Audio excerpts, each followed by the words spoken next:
This isn't two chunks. This is what's going on here. What's happening? What's happening right now? What is this? It shouldn't. Can it? Can they do this? Something different. Look, if you've been listening to us, which I know you have, you sneaky little devil. I know you have. You know what today is. You know what you're listening to. This is the first episode of Imagine Dungeons, our brand new Dungeons and Dragons actual play podcast. Actual play podcast. Light on actual, heavy on play, I would say.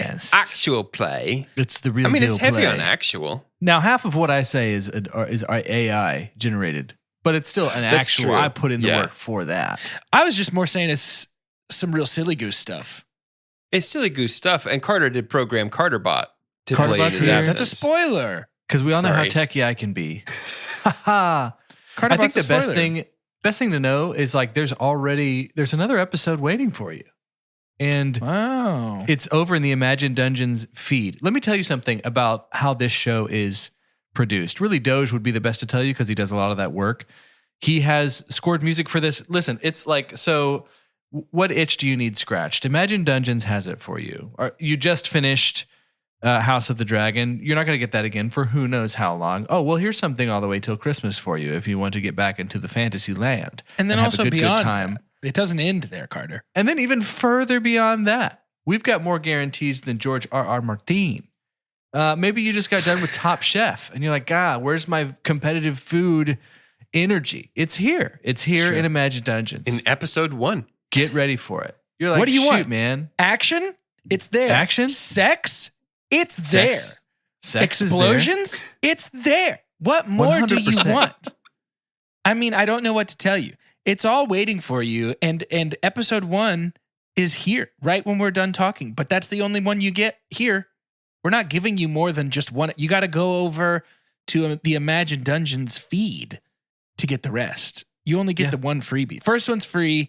Is us and drug dealers. We have the same sort of method, the same business model. But it's different because it's like, imagine if a drug dealer was like, first one's free and then you got to go next door and the second one is free, but it's only there. It's also we don't still have it free, here. but I'm not going to bring It's it also to your still house. free, but it's just Now, not next here one, anymore. they're cooking. You're going to have to wait a week.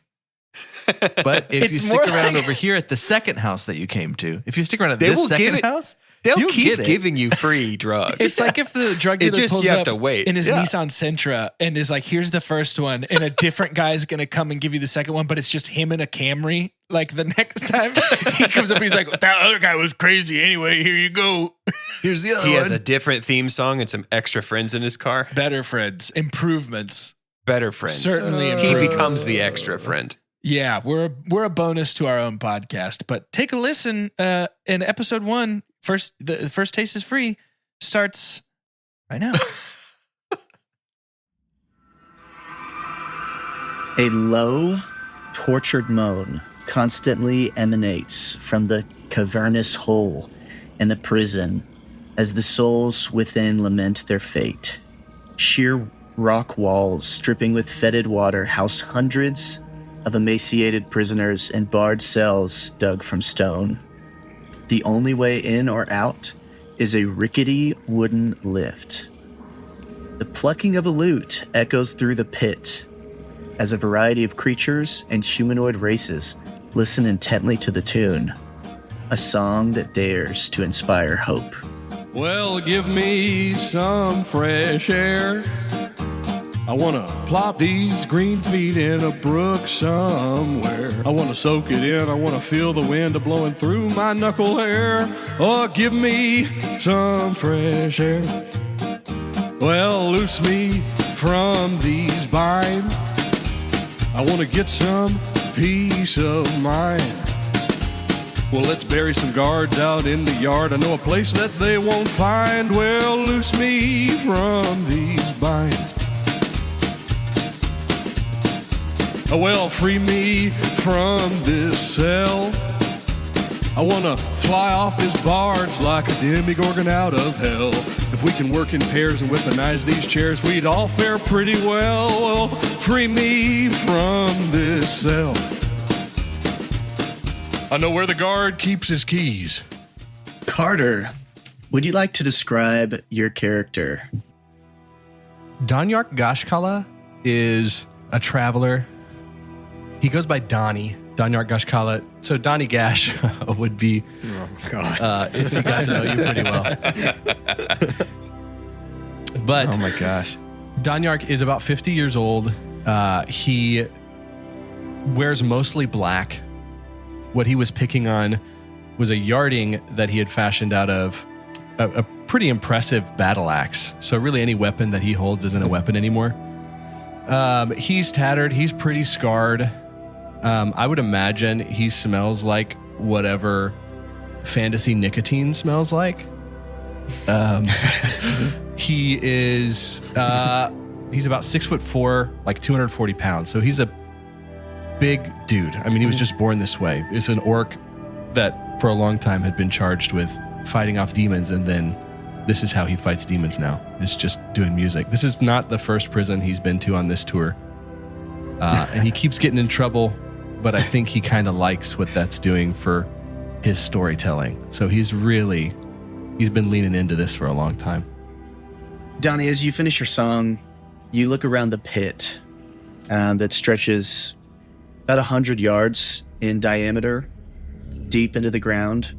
And along the walls are prisoners who are pressed against the bars and slowly take the dishes that they get their prison gruel in and just start slamming it against the bars in unison. And you hear the wooden lift start creaking down as pretty hefty dwarven guards are descending. And it seems inevitable. You've been here before. You've probably caused enough mayhem to get transferred. And as it descends, you see a prisoner not too far from you kind of get a glint in his eyes. He's another orc like you. And he flexes his muscles, and it seems like your song did some work because he pushes the bars out of the sockets and takes a leap over the cavern, trying to hit the lift. You see magic erupt from the lip of the pit below, and the orc freezes in place. And a dwarven guard takes a hefty hammer and just shatters him. Fleshy ice pouring down the cavern below. Is he okay? Thankfully, he's good. He falls down from the bottom of the pit. I want to do a medicine check.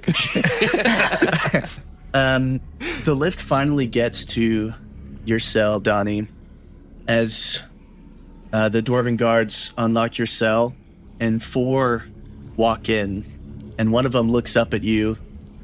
Donnie, we've had this conversation before. You got to stop giving them hope. The people down here deserve to be here.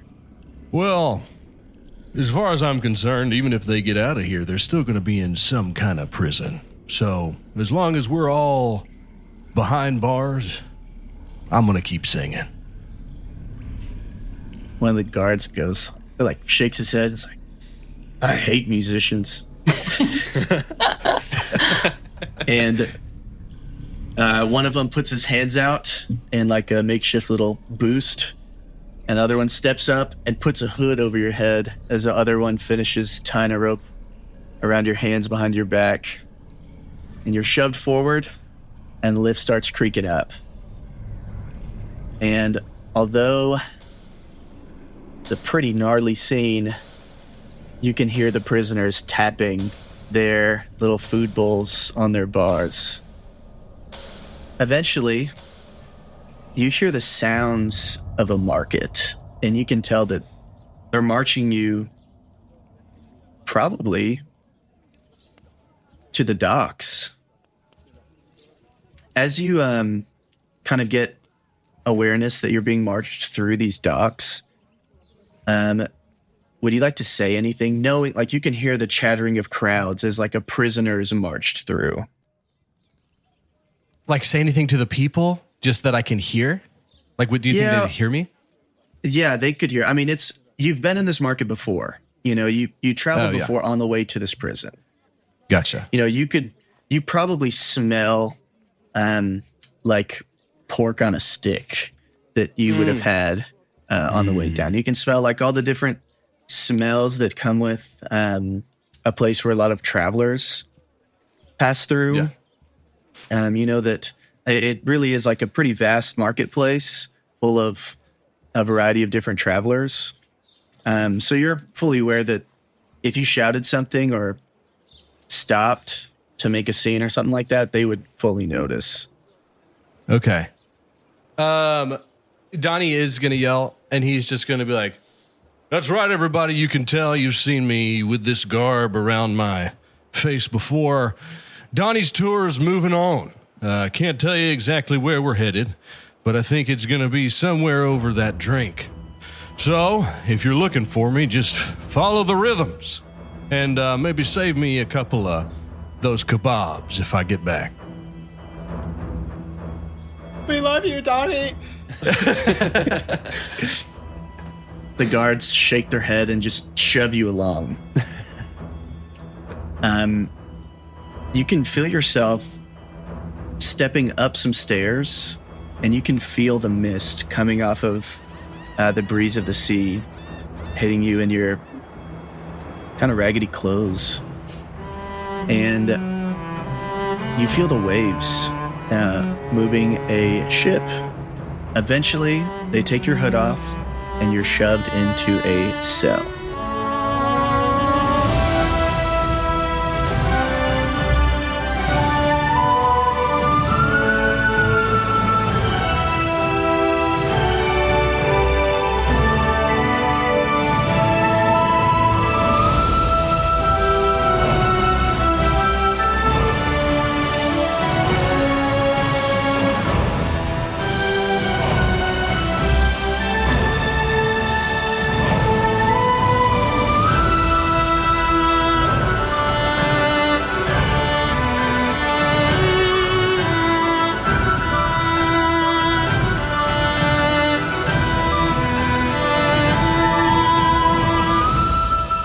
Out of the frying pan into a different frying pan, you know what I mean? Out of the frying pan into the boat, like they say. Classic. A trope as old as time. I'm a big Donnie fan. Tell you right now. Same. I'm picturing just green Johnny Cash. Just the picture, the picture of him like flipping off the camera, just green. That's Yes. basically, yeah, I guess that's pretty much it. Cool. In a dark room lies 6 prison cells. Most are inhabited by a variety of different creatures. Waves rock the damp wood beneath your feet, and everything is wet. Condensation builds on the iron bars. Sweat is dripping down your cheeks. But worst of all are your socks, which are soggy, wet, and starting to irritate your feet a little bit. The worst. And you can definitely tell everybody's in the same boat. Because the room reeks of fish and obviously the like musty stink of wet socks.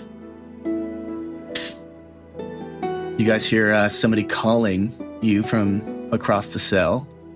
And as you look up, you find yourself in a cell with 5 others. Whoever would like to introduce their character first may do so. Yeah, I'm happy to go. Thank you. Happy to go. Jordan Wonders today will be playing the role of Fiddlesticks. Fiddlesticks is a 20-year-old Lightfoot halfling. He's a young man with a dream. I would say a chip on his shoulder and a bit of a hero complex. Fiddlesticks is incredibly tall for a halfling. He is 4'2", and he means every inch. And Fiddlesticks has short, wavy brown hair, big old brown eyes, and it's sort of, I want the vibe of Fiddlesticks just so everybody understands what we're playing with here. Fiddlesticks gives off this sort of Macaulay Culkin circa Home Alone 2 Lost in New York energy, but like he grew up and never quite stopped messing around. So just so everybody's incredibly clear on who we're working with here. One of your Fiddlesticks attacks is just throwing Legos on the ground. I have a note here that in all caps and underlined that just says ball bearings, so I never forget. That's Fiddlesticks. My guess is even in this moment, Fiddlesticks is just happy to be here. Fiddles, next to you is Donnie, who is not quite twice your size, but he might have a little bit of giant blood in him as well. Sure. Same. Yeah, for sure. Two big boys. Two big boys. Sue, would you like to introduce yourself? Describe Sue. Yeah, sure. So Sue is also a halfling, and also on the larger side. Maybe not quite 4'2", but definitely taller than most halflings that she is around. Would that make her like a 3/4 ling? Yes, I think she's so. She's a 70% ling. 70% Great. Absolutely. She also uses they, them pronouns, so either one, she, they. And she's kind of got like some aloof vibes. Maybe like doesn't totally understand what's happening. Just looking around and trying to put pieces together, and it's not going well. Ridley, would you like to describe yourself? Yeah, absolutely. So Ridley also stands with a pretty commanding presence. And the reason for that is he is tall, but most importantly, he is a sea turtle. And so, standing, 6'4". He's a big boy. Ridley is a older man, older sea turtle in his 50s. And he's got kind of this, maybe a little bit of wispy hair, like 3 or 4 strands and a comb over. Oh, yes. Charlie Brown hair. He's hanging on way too long to this hair, and then he's also wearing just a very simple white collared shirt with a loose. If the guards didn't take it, a loose red tie. Really warm eyes, look like they've seen a lot. He's been through, just a guy that looks like he has stories to tell. That's good. Yeah, the guards didn't take your tie. Okay, great. They did think it was funny. Well, it's, if they interrupt me at work, they can't laugh. That was their choice.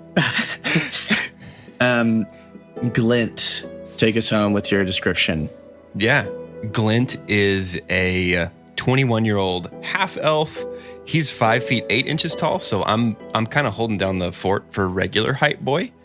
Let's go, regular height boy. Glint, he's kind of reserved, a bit as reclusive as you can be, I think, when you're sharing a big group jail cell.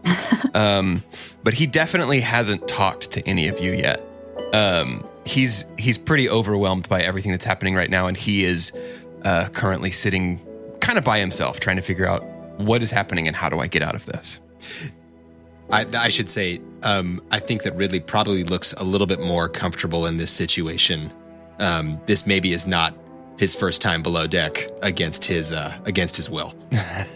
Yeah, the 2 old men are so comfortable here. Big prison guys. Big prison guys. Hey, so Donnie's instruments clearly were weapons. I can't imagine in a prison at this point. Like, does he still have these, or have they taken these from him right now? Do we have our stuff? That's a great question. Roll me a perception check. First roll. Yeah. Let's go. Is this just Carter? Yeah. I'm gonna roll. Zoe. When happening. do I play? Ooh, you're good at that. But you rolled badly. Dude, that's a 9. Dumbass. Donnie, as you look around, you can tell in the corner of the room is just like a pot. Seems like they didn't want to waste a chest on this. That just has like most of the stuff y'all brought in that they thought might be dangerous, just piled in the pot. Indiscriminately. And are we chained? You are just in a pretty large cell. It pretty comfortably fits all of you. Okay. So, and is the pot on the other side of the bars? Yeah, so Okay. you have a row on like the south wall with 3 different cells. On the north, there's 3 different cells, and then on the left side of the room, you see just big old pot next to the stairs that go up to the ship deck. Also, did you say there were 6 of us in here? Is there one more person who is not a player character? You do hear from behind Glint a bit of whirring, like a metallic little. Glint, would you care to describe this little fellow that you've brought along with you? Yeah. I can't wait to meet the little fellow. This little fellow is his official designation is D4V335PR0CK37, Davy Sprocket. But Glenn refers to him as Davy. Yes. Glint is a tinkerer, and Davy is the most successful thing that Glint has ever built. He's a 2 this foot dude tall, can't die. basically like a little miniaturized Warforged. Think Clank from Ratchet and Clank. Yes. But he is the most important thing in the world to Glint. That is the reason that Glint hasn't spoken to any of you, is because he's trying to figure out, how do I get Davy out of here? How do we keep him safe? What is happening right now? Okay. So he's going to kind of sidle up next to you and go, "Hey there, little guy." Does Davy say anything in response? He kind of tilts his head, and you see almost like a sparkle of comfort. It seems to be relatively familiar with you, whereas he might not be with everybody else in the cell. And whirs excitedly. Okay, I would die for Davy Sprocket. I just decided. Right? I'll throw myself in front of a train for Davy. I want to give him a little scratch under his chin. As you tilt his little robotic chin up, Glint, you He notice dies. as well. Stop. I can't believe you did it. He's made of glass. Glint, you see, because this wasn't there before, there is a sort of insignia that looks a little bit like a shark tooth almost, that has been burned into the lower part of his chin. And then you kind of realize a pain that you've been feeling on your wrist as you see that there is a red mark on your right wrist in the same shape. And it seems, as you notice this, that everybody has that same marking. Do I recognize this mark? I would also be interested to know if I recognize this mark. Can we roll a history? check. Yeah, a group history check. Yes. Thank God. Everybody, history. Ooh. Ooh, guys. Okay. That's an 18 for Sue. Fiddle. Glint rolled a 22. I think I forgot to mention that Glint knows everything. That's something important about Glint. history robot. Yeah, I think this, you guys can pull your knowledge enough, especially with Glint's studies. You would know that this particular mark, is known for a group of pirates who use the marking of a shark tooth to sort of brand their captives and their members. Oh, no. Are we members or captives? So Ridley has been watching this happen with Davy and then our collective, kind of realization of the shark tooth. And so Ridley's going to say, like, well, a couple of things. Number one, who put these socks? Did y'all all get socks when we came in? I was not wearing socks when I left the house. It was strange. Okay. Too small. Yeah, too small. I'm going to take these off. Second, so I can only speak for myself. I am not a member of a pirate gang, or at least not that I'm aware of. So I'm curious who I'm talking to. Any of these marks by choice, or are we all kind of in the same boat here? Fiddles has been kicking his feet, just sort of dangling off of whatever stool he could find in the corner of the room. And he slowly stops kicking his feet and jumps down. And he looks at his wrist and he looks up kind of from underneath his little fluffy bangs. And he says, well, excuse me, I'm so sorry.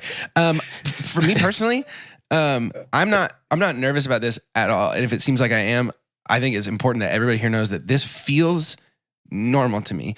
So I'm used to stuff like this. And I did not ask for this brand on my wrist. But if you guys did, then I am happy to have it. Glenn's had his back turned to you the whole time, to you guys as a group, and he turns and looks over his shoulder. He's getting kind of frustrated with this. And he's like, if you would simply look at the facts, I think you would realize we're in obviously some sort of holding cell. This mark cannot be by choice. Logically, it would follow that we are all captives. Oh my God, there's 2 robots? Glenn rolls his eyes and turns back to Davy. Okay, well, obviously, I was trying to be nice. Great. Yeah, that makes sense. So we're all kind of, nobody chose to get here today? Yeah? He's right. We are. And I don't even know if Donnie realizes, like, are we the only ones in here? No, there's a couple of other little creatures in here with you. There's an old man in a prison cell by himself across from you guys. The one to your right is empty, but the next one over has 3 goblins. 2 of them are like huddled together, and the other one is kind of being standoffish with his arms crossed. Just across from them, there's 2 half-elves who seem to be kind of over this. Yeah. Donnie's definitely assessing the room. I don't know if it's like, it's definitely, everything's an audience. And so he's just kind of looking around and he's like, this stranger brings up a great point. We actually are all captives, aren't we? Captives of our own demise. Captives of things we didn't choose. Jeez. As for me, I've been a captive for a long time. Glint stands up and walks away. As Donnie is talking, Fiddlesticks has slowly walked over and just sat next to Ridley and is just like folding his arms like, geez. Like very same feeling like, yeah, definitely, geez. Now, I'm certainly someone who's woken up before and have seen something I didn't recognize from the pre-grog few hours. And so what does stand out to me is that everyone else got this maybe around the same time. So, yeah, I agree with our friend here, the robot daddy. I think this is something we didn't choose. So Robo Daddy, you seem to know so much about where we are. What do we do next? I mean, who are we working with? Gage, do I know anything about this group of pirates in particular, or just do I know that we've been captured by pirates? You would know with that 22 that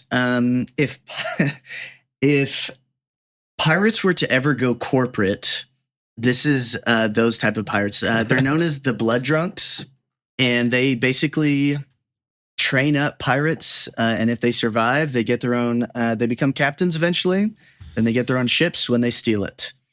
So, it's one of those groups, but you wouldn't know who this specific group is. Okay. Well, I believe that we are in the hold of a ship belonging to the Blood Drunks. And okay. I'm afraid that we are going to undergo quite a rigorous ordeal over the next period of time. And it seems that we may be forced into a life outside the law, which I don't know about you all, but I am not comfortable with. Yeah, that was obvious. Okay, well, the Blood Drunk, okay, I've run in with them before. This is going to be annoying. The old man across the hall from you guys. It's like, psst, keep your voices down. They're always listening. There's a bald feller, and he's crazy. He was making the goblins fight earlier. Like, fight each other? Yeah, just in the hall in the middle of everything. And are we allowed to watch? I think that's what they want. So is this like a betting thing? I think they're not allowed to bet. They just do it for the fun. Fiddlesticks steps into the middle of the room and looks at the old man and says, it's a good thing there's no betting because I've already been through everybody's pockets, and I'm going to be honest, we're coming up a little light today.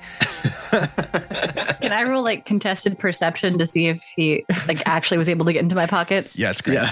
That's great. Fiddles, roll a deception check, and Sure. Sue, you'll roll up perception. Ridley can't feel his pockets, so this definitely worked. I rolled a 15. Oh.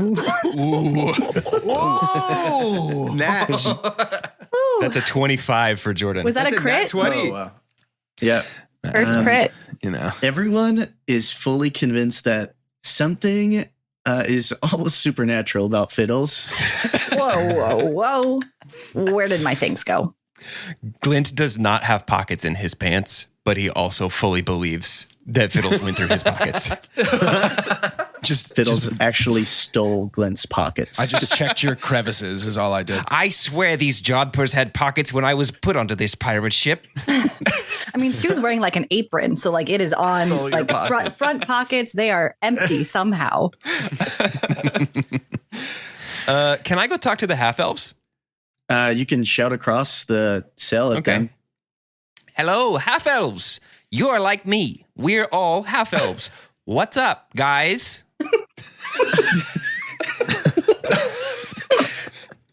One of them was trying to get some sleep and cracks an eye open and sits up and looks over at you, and we are nothing alike. Your voices would beg to differ. Glint, I think, is visibly pretty hurt by this. And he turns around, just turns his back on the half-elves and mutters to Davy, just like always, huh, buddy? Oh. Ridley's going to go over to the bars and just say, excuse me, ladies and gentlemen up there. Gotta do a pee pee poo poo. Can somebody help me, please? Fiddlesticks's eyes get wide. Just saucers. Roll a persuasion check, Ridley, as you hear like boot steps walking towards the stairs. Ooh, okay. With a dirty 20, you see It is a poo-poo check. It is a poo-poo check. Roll a poo-poo check for me, please. What's your poo-poo modifier? I got a +3 to poo-poo. Proficiency in urination. a bald human who's about your height, Ridley, kind of clambers down the steps. You really gotta take a moment to poo-poo? Do you ever take a moment? Fiddlesticks has sidled over to Sue and has tapped her on the shoulder to point out that he has just written bald with his finger in the dirt, and then is just laughing at the guy outside of the cell. Sue just nods like, yes, he is bald. Astute observation. Correct. Stop interrupting. The guard's like, I'm always on duty for poo-poo. Glint whispers to Davy, duty. And he just like walks over to the cell and unlocks it. Nobody move. All right, big guy, come on out. And he kind of like stands in the doorway, but like kind of ushers you out.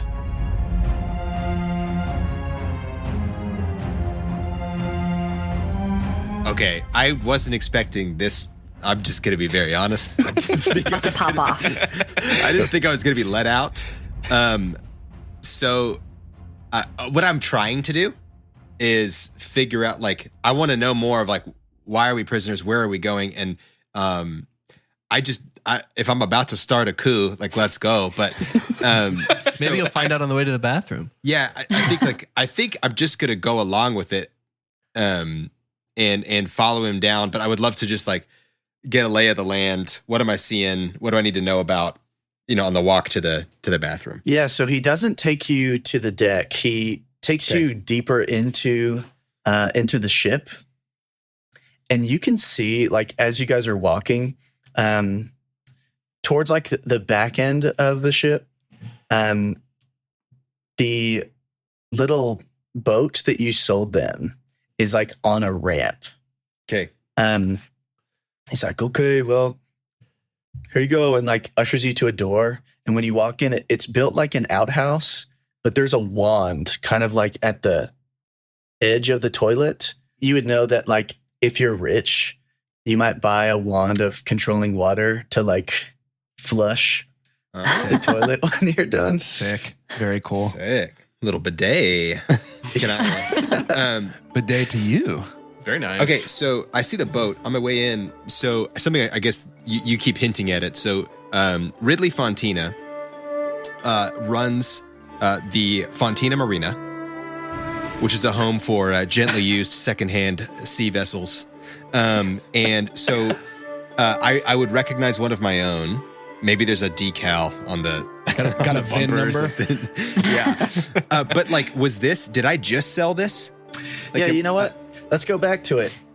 Seeing like this barge, you remember like the sound of seagulls above your little shop that's in towards the dock in this market. You can see the large cliff face on the backdrop of Cliff Scrape. And being a port city, you see all kinds of faces that come through, but it's primarily sailors, pirates, halflings who are looking to leave sort of like the Talenton plains, and lots of people like you who are in the market to exchange goods. For you, and for those who would see turtles would know that they're kind of bartering goods of the sea for goods of the land. And then if the price is right, you might resell those on the other side. Yep. And the other day, you remember counting the profits that you were making that day? Okay. And you saw an orc covered in dirt be ushered past by guards. He kind of exclaims a statement about his tour that seems to be happening. I don't know if you're the type to care about something like that. But you take a moment, think about like why a prisoner would be taken to the docks instead of the pit. When an unfortunately familiar face steps up to your market. Okay. You know this man is Captain Vance.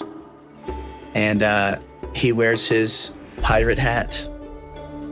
He steps up and knocks on the counter. Mr. Fontina. Yeah, Mr. Vance. It seems you didn't finish your business. I don't know what you're referring to. You guys came and got what they needed the other day, I thought. The barge you sold us. Mm-hmm. Low quality wood. Holes in the bottom. Okay. Not fit for the sea.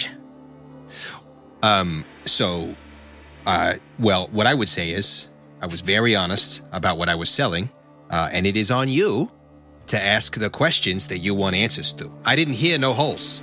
You said no holes, we go to the other side of the marina. I don't see what there's a problem.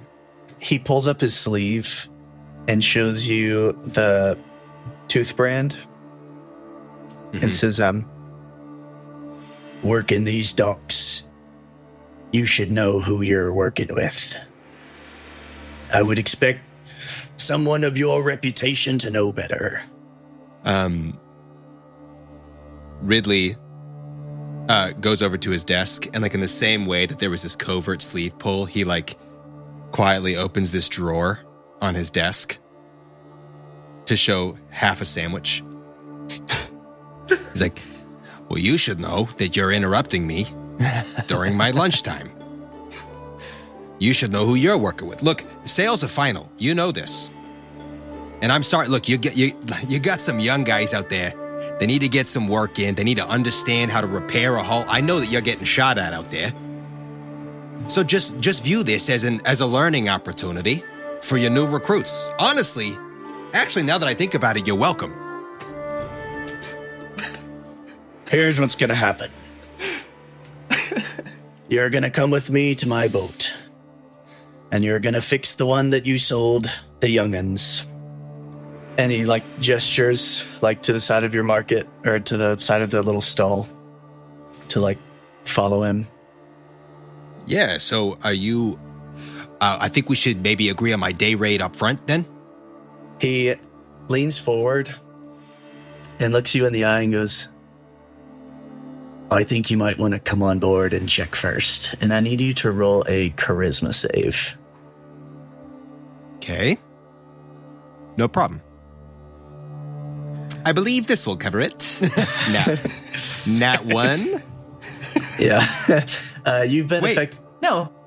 No. I No, think the it was a 7 12. looks like a 1. I thought the same thing earlier. Yeah, you rolled a 12. A 12 will not do it. You've been affected by the charm person spell. Okay. And so you are sort of all of a sudden friendlier to the idea of following the captain. This is probably good for business, right? You know what? I've actually been looking for some pro opportunities to give back to the community. So this is great. Yeah. You mind if I grab my gear and we can get on out of here? Grab your gear. I love an excited volunteer. Bars. Happy to be of service. And so a non-sock wearing Ridley walks over. He walks over to the wall behind Doesn't have socks his yet. stall. And, on the stall it says, the Fontina Marina. And then it says X marks the spot of savings. And the X is a glaive and a trident that he can actually take off of the wall. So he puts those, he wears those, and I don't think he would grab much else other than the half sandwich. And he's willingly following. Does Ridley put the trident and the glaive into his shell, scoot him into the shell, or do they go somewhere else? He has a harness. Yes. That they're on the back of his shell, but on a harness. Very Ninja Turtles. Okay. For reasons that will become apparent later. I love it. As you're led onto the ship, Captain Vance calls over another pirate. Leadhead, get this turtle down to the barge. And the bald pirate who has been escorting you to the restroom walked up to you and, we'll take your gear. I don't think you need this. And feeling friendly to the idea, you hand him your gear. And he kind of escorts you to the prison cell where you see an orc kind of passed out on the floor. It's just join him and why don't you put these on while you wait? And he hands you a pair of socks. They're obviously way too small.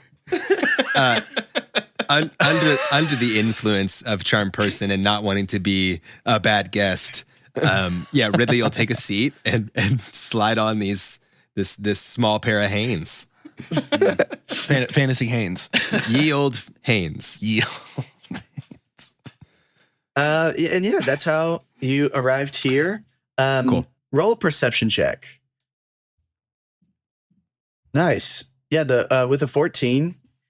In retrospect, looking back at how you got here under charm person, you would be able to put together that at some point after you put these socks on, the brand showed up on your wrist. Okay.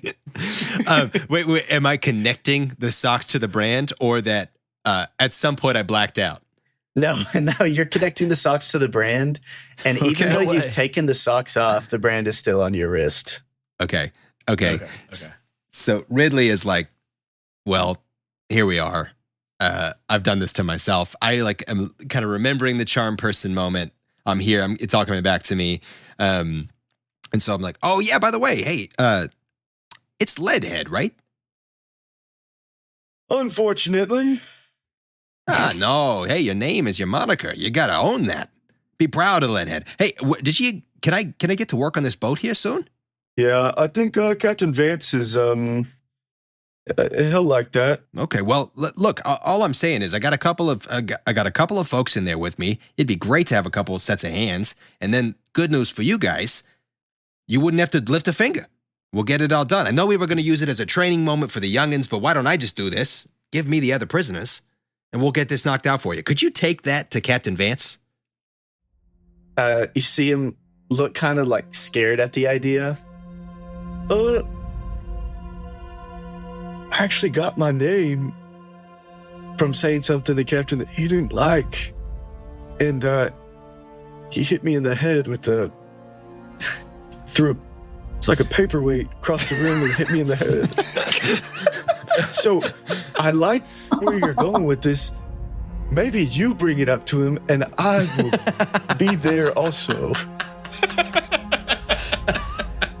Redhead, I think that is a fantastic proposal. In the prison cells, the old man across from you guys, He's like, listen, there's a barge down here.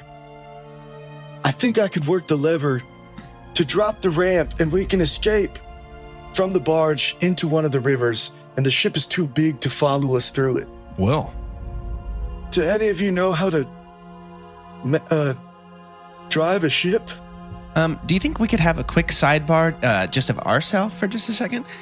only like frowns, and you guys just continue with No, you're fine. You're fine. Just wait just a second. It's not about you. It's about somebody else. Hey, has anybody, I don't know, checked that old guy's credentials or thought maybe that he's just a crazy old man down here and maybe we shouldn't listen to him? Just checking. I could do an investigation check I roll insight. or insight. Yeah. Sue's pretty wise, not very smart, but pretty wise. I'm gonna roll insight. I'm doing the same. Ooh, that's a 24. Oh, that'll work. With a 24, you know that he's earnest and also maybe crazy. Likely crazy, but he means it. Well, I do think that they want to escape, and I do think we could make it happen. But also, I think they're probably not all there. You know what? That's good enough for me. I'm with this one. Around this time, Leadhead brings Ridley back. Is Leadhead within range? Like, can he hear me? As he brings Ridley back, he does. I mean, he's in range, yeah. I think I want to kind of try and... I don't have like vicious mockery or everything, but I want to keep him riled up a little bit. You probably just call him a bitch. I'm just like kind of banging against like a little rhythm. He kind of keeps the same rhythm. Donnie Gash has like one thing, and it's like that ding dicka doon dicka doon dicka doon. And as he's bringing Ridley back down, just loud enough for everybody to hear. He's like, some pirates plunder, some pirates have wit, some pirates are great pirates, and some just help you shit. I'm just like looking right at him. You can see that he's flustered because he's like thinking of something to say. But the whole injury with the paperweight makes it tough to think about. He's still concussed. You could see a negative imprint of Office Max on his forehead. Fantasy Office Max. Yes. The old. And he's like, I just got done telling you guys about how I'm always on duty about this. And he's like flustered, irritated. It's like, You know what? I'll be back later. and he unlocks the old man's cage. It's like, come on, old timer. And he grabs him by the collar of his shirt and like yanks him up to the deck. Did he put Ridley back in the cell? Yes, he did. So I did not get to tell Captain Vance about my great idea. No, he seems to be on a mission right now. And maybe he'll remember, but also maybe he won't.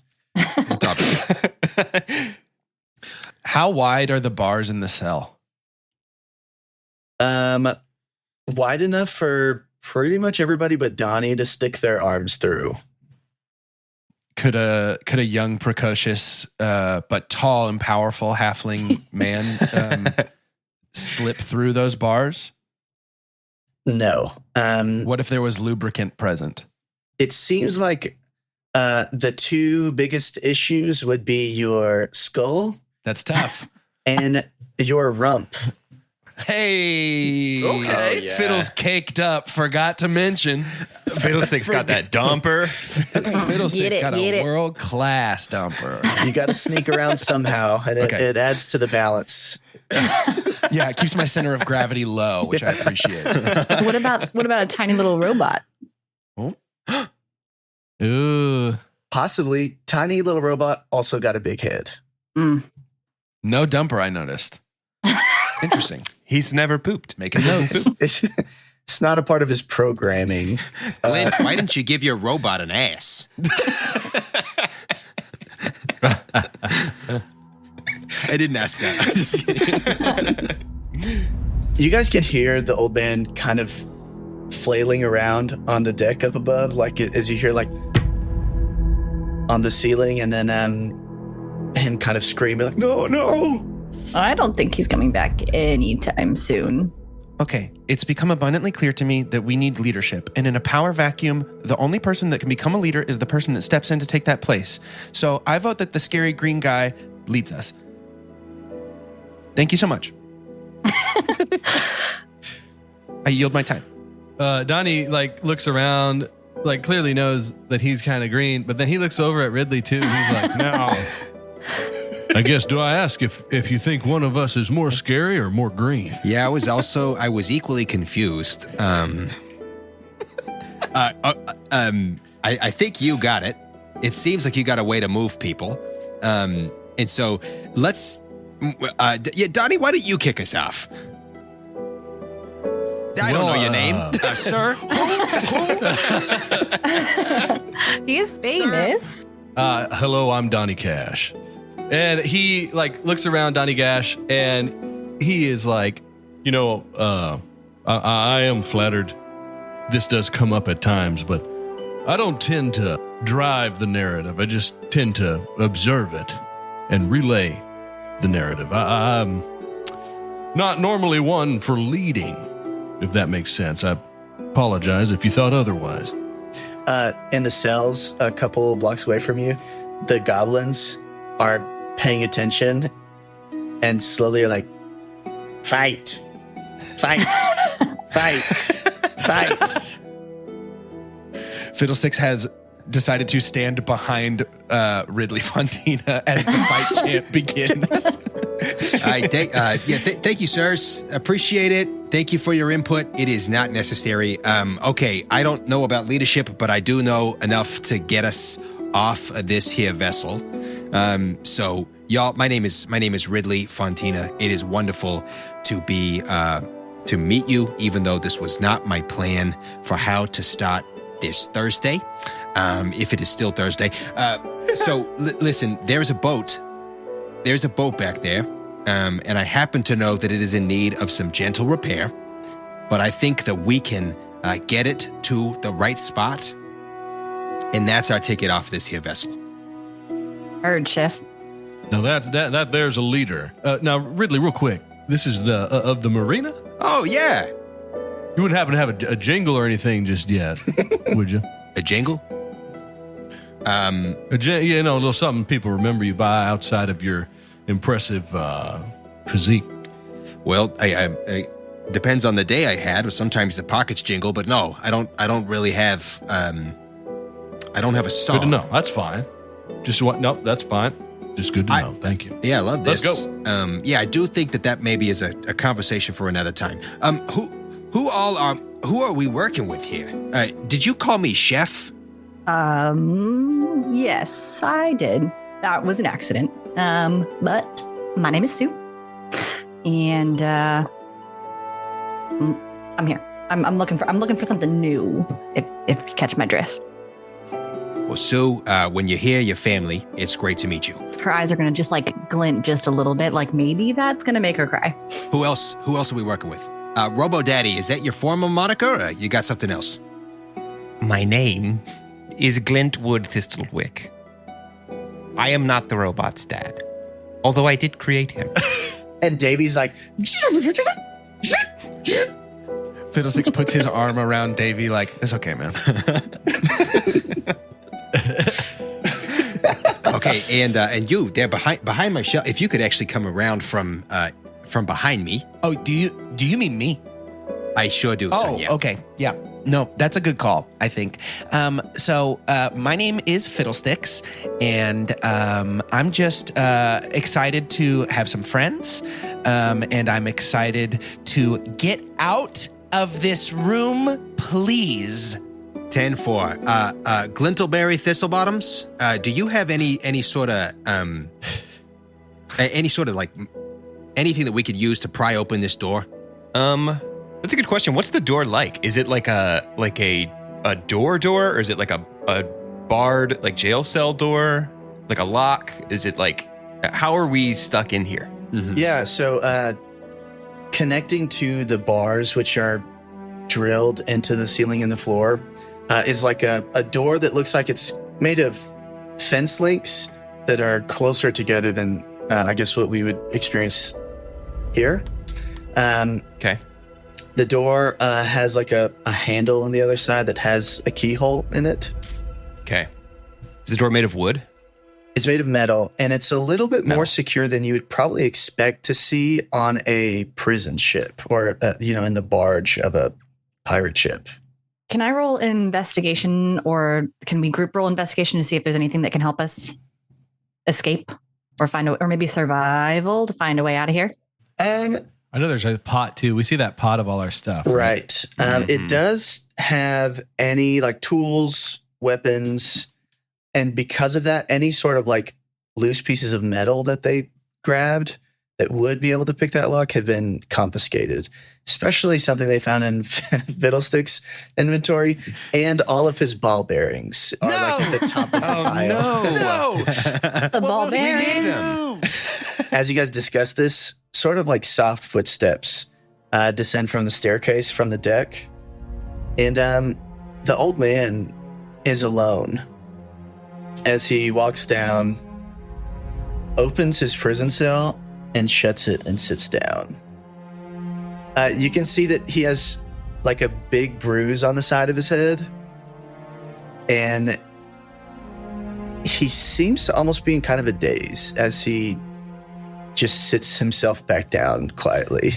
They're making another lead head. Fiddlesticks scoots to the bars of our cell and is just like, hey, crazy, what's going on? He kind of looks over his shoulder at you and he's like, I don't think we should escape anymore. That's understandable. And I see how you could come to that conclusion. roll an insight check for me. Yep. Oh, that's not going to go over. Ooh. It's gonna be good. It's gonna be a good one. Heck yeah. Look, he seems smarter. Yeah, you just got beat up. That's a 1. You're very convinced that there are a lot of signs of a concussion here. Okay, I'm going to try something. Look, man, I know that things are tough down here. Maybe if you came a little closer to our cell, like if you came out in the hallway, we could talk about it. Just sort of like walk through this whole situation, really unpack everything you're going through. Roll a persuasion check for me. Oh, you don't want me to do that. That's not great. That was a 12 persuasion. He stands up and just kind of steps maybe a foot away from the bars and is just kind of looking at you, like still in a daze. Fiddlesticks bends over, hands on knees, and goes, "Come on, buddy. Come on. You can do it. Come on." I don't want to leave anymore. I kind of like it here. Fiddlesticks turns to the rest of the group and says, I think this guy's toast. Does it feel like he just like can also walk out? That's Like he what I walked in? assumed. You can put together that he didn't lock his cell and it wasn't locked after he left. He just walked back in his cell. They did unlock it to take him out, but Leadhead didn't lock it back whenever he left. All right, I want to do a persuasion. Hey, friend, listen. If you the comfort of your own cell, it's great. You had a great plan earlier too, and I think it's fine if you wanted to get on out of there, help us a little bit, and you can go right back to your room and meditate or do whatever it is you need. How about you get on out of there, though? Help us out like you thought you would before. Yeah. Boom. Persuasion. Rolling it. Plus 11 plus 6. 6. With a 17, the old man turns around, I guess approaches the bars and kind of gently sets his hand against them. And you know that you have used the same tactic before, if in different circumstances, 100 times, and it works every single time. Something in his eyes is telling you that he is kind of beyond. It's not his opinion has been influenced by something beyond just words. Okay. Gotcha. I'm gonna look to the party and be like, listen, y'all, I think it's he's checked out in a way that's a little bit different. I don't think we're gonna get any help from our buddy across the way. As you guys are discussing this, he is just kind of talking to himself, but if anybody else is listening, I've always wanted to be a pirate, I guess. Arg. You want to try again with the half elves? Yeah, They like you better now. I'm gonna call out to them again. I came on strong earlier. I would like to be your friend. That's definitely less strong. Good job. My name is Glint, and I don't know what yours is. Will you tell it to me? I don't think this guy has ever talked to people before. We all are on different journeys.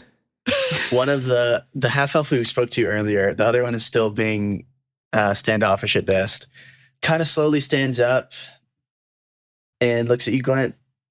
You obviously have not spent much time around our kind if you think that asking for a name would result in us giving it to you. Almost 0 time. You got it. Correct. Clint, call them your homies. Clint, call them your homies. I can't wait to continue to be homies with you. Oh my God, he did it. I like it's almost befuddled by that. They've definitely, that's not a half elf word. Yeah. They've never heard that word before. Roll for deception. You may call me Cornelius. Cornelius, it is wonderful to meet you. I don't assume that you are having any more fun than we are.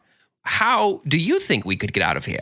It seems that these pirates' goals are for us to eventually become part of our crew, as you will learn soon when you're invited to dinner with the captain. Dinner? Oh. It is a quick process, but they do desire to ensure your loyalty. And then one of the goblins kind of perks up, is like, he said Mies. I'm Mies. Mies? This is home. I am Mies. I believe they're taking us to some ruins outside of one of the coastal cities. We were captured, but we had a group who was searching for some treasure, and in the process of them torturing us, I did reveal that, and I think that is where they're going to test our loyalties. Fiddlesticks has not heard anything that has happened for the last 3 minutes because he has just been daydreaming about food ever since we found out that the captain would invite us to dinner. This daydream seems to manifest as you hear boots coming down from the steps. Fiddlesticks excitedly says, "It sounds like footsteps." Just the most obvious. Yes. Captain Vance steps out of the cells and kind of nods to the half-elves and to the old man and turns to you guys and says, "Don't worry, soon you'll have a chance to prove your loyalty. But first things Captain first." Vance. Yes, Mr. Ridley. Mr. Vance. More like Crapton. Got him in one, kiddo. Fiddlesticks leans his head close to Ridley as though he wants Ridley to tousle his hair. Vance does enjoy that joke. He's like, "You'll make a great addition to the crew, little one. But first, he takes his hat off and holds it over his chest and says, we need to get started with dinner. Miss Sue, would you be so kind to assist our chef in the kitchens? How do I know how I ended up here? You remember walking through the city and steam filling a large room. It smells like hot soup, and you can tell that it's coming from these great steel cauldrons that are stirred by these tired-looking volunteers. There are people in this room that were down on their luck. Many were bearing old battle wounds, and a spindly old dwarf woman was walking through the room, pulling a ladle towards her mouth, kind of grunts and sort of begrudging acceptance, and then notices you. Sweetheart, I don't know what brought you in, but in a market like this, I don't imagine this is the hole you're looking for. You wandered into a soup kitchen. What brought you here? You wouldn't happen to be hiring, would you? How much are you looking for? Because we only make do by the good-hearted few who are willing to donate to a cause. Well, I definitely need to live. So something's better than nothing. This game takes place in 2024. Roll an insight check, Sue. Okay. Ooh, that is a 19 plus 5, 24. Ooh. You can tell this woman is kind of trying to warn you.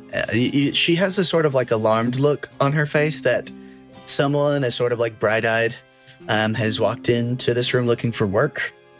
Please, dearie, I assure you there are better kitchens and maybe perhaps a snack shack in the markets that you might prefer to work at. Not here. And you can see that around the room, some of the rough-looking people are kind of starting to notice you. Okay, I think Sue's going to do a once-over of the room and then just, like, slowly back out and kind of nod her head at the woman and be like, "Heard, chef." Good luck, dearie. As you leave, you enter this bustling market. With a nose like yours who's been in the kitchen, you would smell all kinds of things, both good and terrible. You can smell people cooking fish without using like proper acids to cover up the fishy smell. There are some unspiced meats and vegetables being cooked in some places for those who have more bland palates. She is personally offended by that. As you like kind of navigate through a crowd that never stops, you do notice kind of a little bit more of a rundown stall, like the wood is a little bit older. This smell stands out because there's like a smoker behind it that is barbecuing pork. A man stands at the stall who you can tell just by his demeanor that he cares about what he is offering people. Okay, I think they're going to walk up and just, I think they know the like recipes are hard to give away, but can I roll something to like recognize a spice or something that might be original to the dish that they would be impressed by me? Roll a perception with advantage. Okay.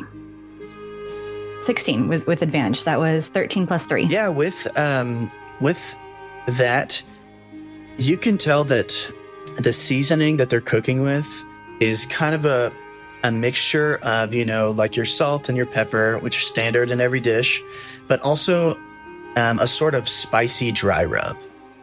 And you can tell by the smells that the product of this is less about the spices and more about the quality of the meat that they're cooking. D&D Food Network is something I never knew about.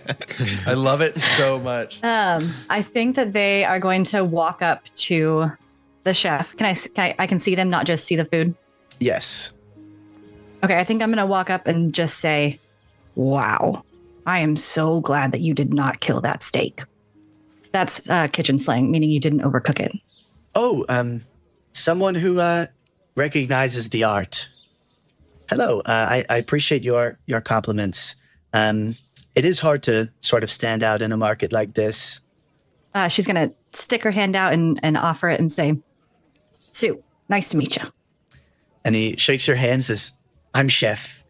Her eyes just go so wide.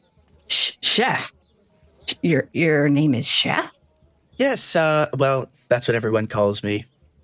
I think she's going to just like take a big breath, kind of roll their shoulders back and say, I would like a job. Oh, well, I would love to give you a job. We are looking to open up a secondary location. Unfortunately, the market has a sort of odd application process because they're trying to help out some people who are putting a little bit more money on the table. And you have to apply at the central booth over there. So it's just over yonder. You know what? Take a little steak frite with you, and he just like puts a little piece of steak on a toothpick and hands it to you. Can I roll for how delicious this steak is?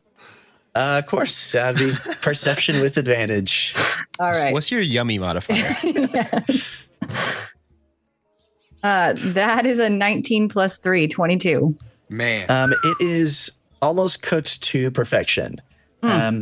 If you have a little bit of a criticism, it's that it didn't sit out for long enough to soak in all the juices.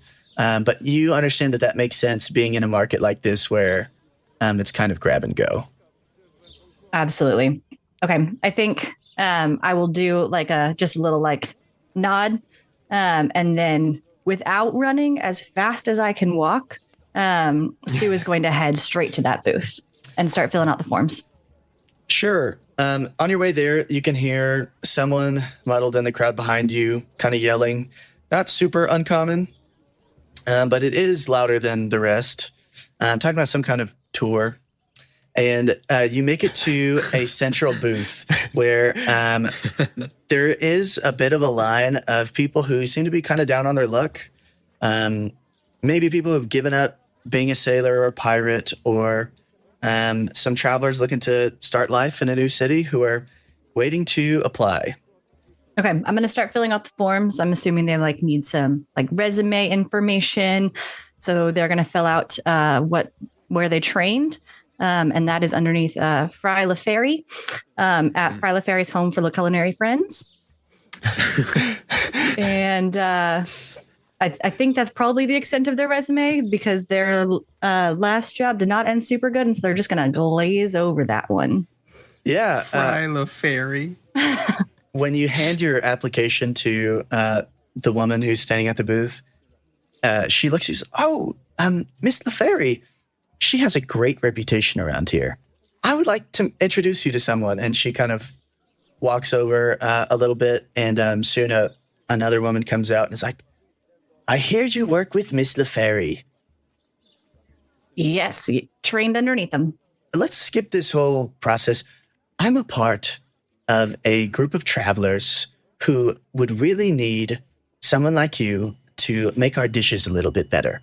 The pay is all right, I'll be honest with you. It's not the best pay you will ever receive, but it will expose you to culinary experiences from around Corvair.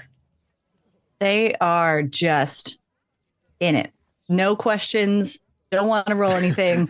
They are here for it. They will have like a little nudge in the back of their mind about chef. And I think just, I think they're going to ask the question, would this be serving with chef? Which one? They're going to look a little confused because they did not get their real name. And so I think they'll just kind of like gesture and say, chef. Oh, of course. Yes, you will be working with Chef. Chef is fantastic, knows every dish known in these 7 seas. And I think you'll have a great time. Whatever she needs to sign, they are just pen to paper, sign away the soul. They're locked in. Perfect. Well, I will. I'll show you to your quarters, and then we should be off by nightfall. And she ushers you, and you get onto a huge ship. It is accented with a lot of metal, you see a lot of, sailors, rugged looking as they tend to be, getting on board, seeming to come from their day's activities. And she shows you to the kitchen, where there is a surprising amount of good ingredients for a ship. Oh, this is the kitchen where you'll be working in. Great. I'm so excited to be here, and I'm really looking forward to this opportunity. That's what we'd like to hear. And as you descend below the deck, you see a large bald man. Who's this? This is our new help for the kitchen. Okay. He's like, well, and he kind of just takes your arm and as he's holding onto one of the bars that you now recognize are prison bars, just kind of swings you over into the prison cell and locks. Is like, perfect. They just raise their hand. Excuse me? I thought that I would be working in the kitchen. You will be. Now? We'll come, and the woman steps in. Yes, we'll come get you when it's time. It's just part of the process. And you turn and you see two giant green creatures in the cell with you. One of them is passed out cold, and the other one is a turtle who is sitting on a stool. Amazing. I don't think they would fight back. I think that they would just they'd just be waiting. And was Sue handed socks at some point and told to put those socks on? Excuse me, hey, Leadhead, they need socks. Leadhead's like, We were going to do it at dinner, but and he just tosses the socks through the bars. Like, go ahead and put those on. Don't keep your feet nice and cozy. Did he take them off his own feet? No, he had them in his pocket. Okay. His socket. Okay. I mean, she's ready to join this team, so they're going to put those socks on. As you head towards the kitchens, the woman who escorted you onto the ship is there chopping some potatoes. It's like, Dairy, I'm so glad you came to help us tonight. I think it'd be a great first test to see what you'd like to make for the crew while our supplies are fresh. Can I roll perception to see what's in the kitchen? What kind of ingredients? Sure. 9 + 3, 12. You can clearly see, there is a sort of magically cold box that has lots of different fish that have been caught on the shore, as well as a pork shoulder that's just sitting there on the side. There's a cook spit that's covered in metal that's in the center of the room. There are all kinds of surprisingly vegetables and rice grains. There are no tomatoes, which is unfortunate for any cook. No. But it seems that Bad day. that this crew seems to be adverse to tomatoes. All right. I'm writing tomatoes equals weakness in my notes. Yeah, write it Definitely down. doing the same thing. I wrote scurvy question mark. Yeah. I don't know If we just tomatoes wait, help. they're not eating enough citrus. If we just wait, We can wait them out. They'll die. There are a ton of onions, though, of all kinds. There's your white, your yellow, your red. it's my kind of That boat. seems to be compensating for a lack of some of their missing spices. Okay. There's no garlic powder. Kind of weird Just onion. for a cook. Okay. I think we're going to make some potato soup is what I'm feeling. So Sue will turn to, do I know the woman's name? She's like, I'm chef. Perfect. Amazing. No bells are going off that I've still been duped. Nothing is happening up there. Okay, I'm going to turn to chef and say, let's make some soup. The smell of potato soup starts filling the entire ship. And around this time, Leadhead and another pirate come down and open specifically y'all's prison cell. The captain said that he'd like you to join him for dinner. Well, we wouldn't want to be rude, right, folks? Glint's reluctantly following along at the back of the group. Glint's wheels are turning. Dinner seems strange to Glint. And Davy's wheels are also turning in his ankles as he like scoots along. Yeah. Fiddlesticks is just ready for dinner. Doesn't even think to prepare it anyway. You guys are escorted up to the captain's quarters where a long table is laid out with utensils. And Sue shows up with a large pot of potato soup. Captain Vance stands up and addresses you. Welcome, mateys. It's good to see that you've settled. And then he glances at Ridley's feet. Where'd your socks go? Well, not to be rude, but they were a few sizes too small. And from my forearm, it seems like they did the trick they were required to do. We'll get a tailor next time we're in the port. I would love that. We can't have you not matching uniforms. Oh, if it's uniform, yeah, you give me a bigger size and two burlap sacks. Everyone grab a seat. I roll to sit. Dude, you've took the words right out of my mouth. Who sits best, though? Yeah. Fiddlesticks is frantically searching the room for any like thick book that he could sit on. No, he didn't want to be Just short. Magic. to just like sit at the table a little more evenly. There's a couple bar stools that overlook a little window that you can see the ocean on. So Fiddlesticks loudly drags a bar stool all the way from the window and sits it right next to Captain Vance.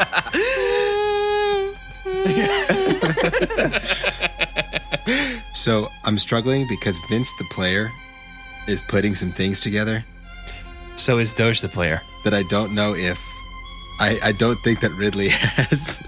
Jordan and Fiddlesticks share the same level of not knowing anything that's happening right now. I mean, if somebody who has knowledge, like their character is aware of something and wanted to broach Yeah. that topic at any point, they could. Okay, I think Ridley is streetwise enough. He wants to whether that's insight. When I connect the name Blood Drunk with a tooth symbol, with a dinner party, with No garlic in the kitchen. no garlic in the kitchen. I'm wondering if Yep. we've got some vampires, Vampirates. some vampirates. Interesting. And so Ridley is very curious about that. Roll either, and anybody who thinks their character would put this together can roll for an Arcana or a History check. So either a +0 or a +0. I have a +5 to both of those. Sue is not rolling. Neither is Phil. I love That's that. 11 plus 4, so Donnie got a 15. I got a 10, a 5 + 5 on my Arcana. Donnie, you would know that there has been rumors that there are a group of vampirates who sail this part of the world. You don't feel super confident that it is this group, but it is a valid possibility that you're cooking in your head. Great. And Ridley just thinks this is a group of stand-up guys. Just a big misunderstanding. With his little 8. Absolutely. Wow, look at these normal guys. Do we feel like this is normally something like they wouldn't want you to know? Because if there's enough of us that kind of caught on to this, does it feel like vampirates don't want you to know they're vampirates?